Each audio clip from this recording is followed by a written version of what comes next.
जय हिंद दोस्तों, किस सलाहकार नहीं हूँ। यह वीडियो केवल शैक्षिक और सूचनात्मक उद्देश्य के लिए बनाई गई है। एसबीआई फंड मैनेजमेंट लिमिटेड से जुड़ी हुई 3-4 खबरें बड़ी आ रही हैं, उनके बारे में बात करेंगे। शेयर होल्डर कोटा से रिलेटेड कुछ नए शेयर भी एसबीआई ने बेचे हैं प्री आईपीओ ट्रांजैक्शन के तौर पे, उनका हम लोग नाम देखेंगे। उसके बाद भी कई सारे अपडेट हैं कि शेयर होल्डर कोटा में कितने इक्विटी से रिजर्व किए गए हैं, वो सब उसका सिस्टम क्या है सब समझेंगे, ठीक है ना। एसबीआई म्यूचुअल फंड का आईपीओ 14 जुलाई से लेकर 16 जुलाई के बीच में यहाँ पे खुलने वाला है। मतलब तीनों दिन 14, 15 और 16 जुलाई को।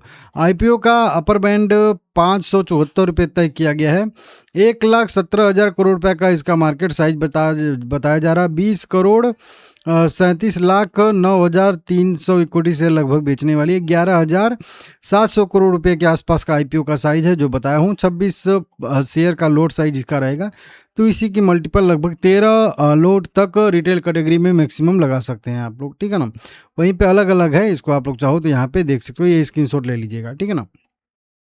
अब देखिए डीआरएचपी में पूरा का पूरा डाउनलोड कर लिया हूँ, एसबीआई फंड मैनेजमेंट कह लीजिए का, और इसी में सारा डिटेल दिया रहेगा क्योंकि ये 568 पेज का पीडीएफ है। इसमें हर ए टू जेड छोटी से बड़ी चीज़ें सारी की सारी यहाँ पे दी गई होंगी, ठीक है ना।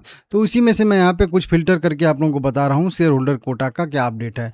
लेकिन उससे पहले अभी कल कंपनी ने एक और रात में अपडेट दिया था 10 जुलाई 2026 को, और इसमें कुछ अतिरिक्त कंपनी ने शेयर बेचे हैं। लगभग 2,88,32,748 equity share SBI fund management limited का एसबीआई ने बेचे हैं, ठीक है ना, स्टेट बैंक ऑफ इंडिया ने, जो लगभग 1.4156% इक्विटी शेयर बनता है। लगभग 1.5% के आसपास इक्विटी शेयर ₹1 फेस वैल्यू वाले एसबीआई ने और बेचे हैं, जिसके थ्रू कंपनी को लगभग 1655 करोड़ रुपए यहाँ पे मिला है, ठीक है ना। ये अब ध्यान दीजिएगा, ये बड़े लोगों को भेजा है क्योंकि देखिए बेचा है, क्योंकि क्या होता है ना कि आईपीओ में तो बड़े लोगों को शेयर मिलेगा नहीं, तो उससे अच्छा वो लोग क्या करते हैं कि पीछे के दरवाजे से ही एसबीआई से शेयर और अतिरिक्त शेयर खरीद लेंगे। ये भी ट्रांजैक्शन सेम प्राइस पे हुआ है 574 रुपये पर इक्विटी शेयर के हिसाब से। लेकिन अब इनमें हमारे में अंतर क्या हो जाएगा ना, या फिर एफआईआई डीआईआई जो भी हैं एचएनआई सब में है कि अभी इन लोगों को तो 1655 करोड़ रुपए के शेयर सेम प्राइस पे आईपीओ वाले प्राइस पे ही 574 रुपये पे मिल गए। अब हम लोगों को क्या करना होगा कि आईपीओ लगाना होगा, उसमें पता नहीं कितना गुना सब्सक्राइब होगा,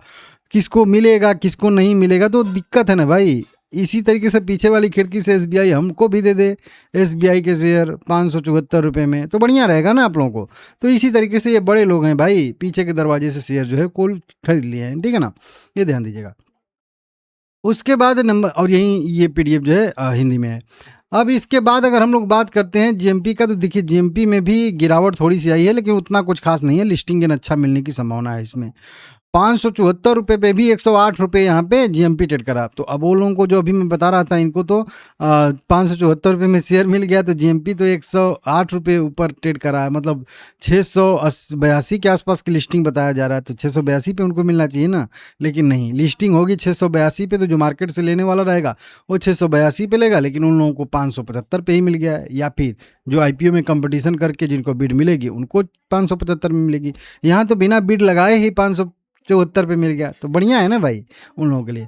अभी भी 18-19% का जीएमपी ट्रेड कर रहा है 2,800 करोड़ रुपए के आसपास का, 2,800 रुपये का अभी भी एक लोट पे प्रीमियम ट्रेड कर रहा है, जो कि बढ़िया है। अब मेन चीज़ बात कर लेते हैं कि शेयर होल्डर कोटा के लिए क्या रहेगा, उसमें कितने इक्विटी शेयर रहेंगे, उसमें भी बढ़िया रहेगा कि नहीं रहेगा। तो शेयर होल्डर कोटा का कोई खास मेरे हिसाब से बेनिफिट तो नहीं है, लेकिन फिर भी ठीक है, देखेंगे। मैं बता देता हूँ आप लोगों को क्या होगा। देखिए कुल रिजर्व मतलब कैटेगरी जो रिटेल इन्वेस्टर के लिए वो 35% यहाँ पे कम से कम जो है हिस्सेदारी जो है यहाँ पे आरक्षित की गई है। टोटल साइज का अगर देखेंगे तो 20,37,09,239 इक्विटी शेयर का 35% जो रहेगा वो रिटेल कैटेगरी के लिए रिजर्व रहेगा, ठीक है ना। एम्प्लॉय कोटा का ऑप्शन क्या रहेगा भाई, तो एम्प्लॉय कोटा का ऑप्शन जो रहने वाला है वो रहेगा 2,70,271 इक्विटी शेयर, जो कंपनी के मेन कंपनी के रहेंगे, कर्मचारी रहेंगे। अब इसको कर्मचारी और शेयर होल्डर में अंतर समझाता हूँ। कर्मचारी का मतलब वो है कि जो एसबीआई में काम करते हैं, उनके वर्कर कह लीजिए एक तरीके से हैं, कंपनी उनको सैलरी देती है, पेमेंट देती है, वो एम्प्लॉय हैं, उनके लिए कोटा अलग है और शेयर होल्डर के लिए अलग है। शेयर होल्डर के लिए कोटा कई बार अभी भी लोग पूछ रहे हैं, 7 जुलाई लास्ट डेट है। कितना? 7 जुलाई। 7 जुलाई तक अगर आपके पास इसके शेयर थे तो आप इसके शेयर होल्डर कोटा के लिए एलिजिबल हो। अगर आपने 8 जुलाई या 8 जुलाई के बाद शेयर को खरीदा है तो आप जो है इसके शेयर होल्डर कोटा में अप्लाई करने के लिए नहीं हो एलिजिबल। 7 जुलाई लास्ट डेट था, इसको आप लोग अपने हिसाब से देख लीजिएगा, ठीक है ना।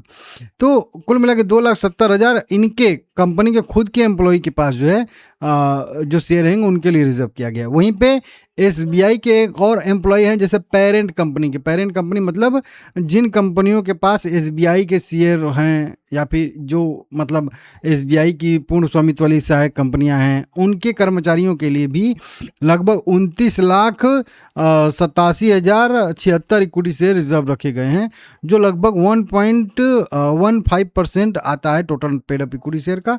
और यहाँ पे अगर हम लोग देखेंगे तो ये आता है लगभग 1.8% जो है टोटल, ठीक है ना, पेड अप इक्विटी शेयर का। तो इस तरीके से लगभग 1.5% के आसपास एम्प्लॉय कोटा के लिए यहाँ पे तय किया गया है। लगभग 32,57,347 इक्विटी शेयर। कितना? 32,57,000, जो 5% से कम रहेगा, क्योंकि एम्प्लॉय कोटा में अधिकतम 5% इक्विटी शेयर ऑफर किया जा सकता है, ठीक है ना। और कुछ डिस्काउंट भी कंपनी चाहे तो दे सकती है अपने एम्प्लॉय को, ठीक है। वहीं पे अतिरिक्त जानकारी की बात करेंगे एसबीआई शेयर होल्डर कोटा में, तो SBI share holder quota DRHP के अनुसार 1,30,55,629 इक्विटी शेयर का यहाँ पे रहने वाला है। जो टोटल अगर देखेंगे आईपीओ साइज, टोटल साइज का लगभग 6.41% यहाँ पे बन रहा है। कितना? 6.141% बन रहा है, जो 10% के अधिकतम सीमा से कम है। अब देखिए कंपनी ने थोड़ा सा ना जो है वो धोखा दे दिया है या गलती कर दिया है। अधिकतम 10% तक शेयर होल्डर कोटा में रह सकता है, लेकिन रखा कितना है? 6.5% से भी कम। तो अभी भी ये कंपनी चाहती तो लगभग 3.5% इक्विटी शेयर बढ़ा सकती थी ना हमारे कोटा में। 10% हो जाता तो ज़्यादा लगता ना। अब देखिए जैसे कि अगर मानते हैं अभी के हिसाब से हमारे कोटा में 6.5 शेयर है, तो अगर 10% करती तो 10 इक्विटी शेयर रहता, तो अब 6.5 शेयर और 10 शेयर में 1.5 गुना का अंतर हो गया। तो जैसे अगर हम लोग देखेंगे सब्सक्रिप्शन अगर ज़्यादा लगता है तो अगर 1,30,00,000 इक्विटी शेयर है, अगर इसको 10% करती तो 20 करोड़ साइज का 10% करती तो 2 करोड़ हो जाता ना। तो अब तो ये यहाँ पे 1,30,00,000 ही है और वहाँ पे आ जाता हम लोगों के कैटेगरी में, मतलब शेयर होल्डर की कैटेगरी बोल रहा हूँ, 20 करोड़ 2 करोड़ 20 करोड़ का 10% 2 करोड़ आ जाता। तो उसमें ज़्यादा संभावना रहती ना, शेयर होल्डर को चांस रहता मिलने की और ज़्यादा लोगों को भी मिलने की संभावना रहती।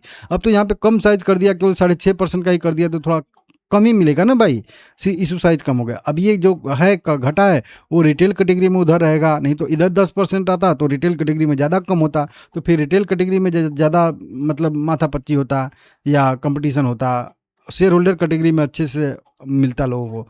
लेकिन अब वहीं 6.5% रखा है तो थोड़ा सा कम रखा है, ये मैं बताना चाहता हूँ, ठीक है ना। तो ये दोनों साइज भी देख लीजिएगा और परसेंटेज वाइज भी देख लीजिएगा, ठीक है ना। बाकी उसके बाद जो आईपीओ के बाद जो भी बचेगा उसमें 50% क्यूआईबी कैटेगरी के लिए रहेगा, 15% एचएनआई कैटेगरी के लिए रहेगा और 35% रिटेल इन्वेस्टर के रहेगा जो बचेगा। मतलब एम्प्लॉय कोटा में देने के बाद 32,57,000 और उसके बाद 1,30,00,000 शेयर होल्डर कोटा में देने के बाद जो बचेगा उसमें से इतना % इस कैटेगरी में रहने वाला है। इसको देख लीजिएगा। वीडियो पसंद आया लाइक करिएगा सभी लोग, ठीक है।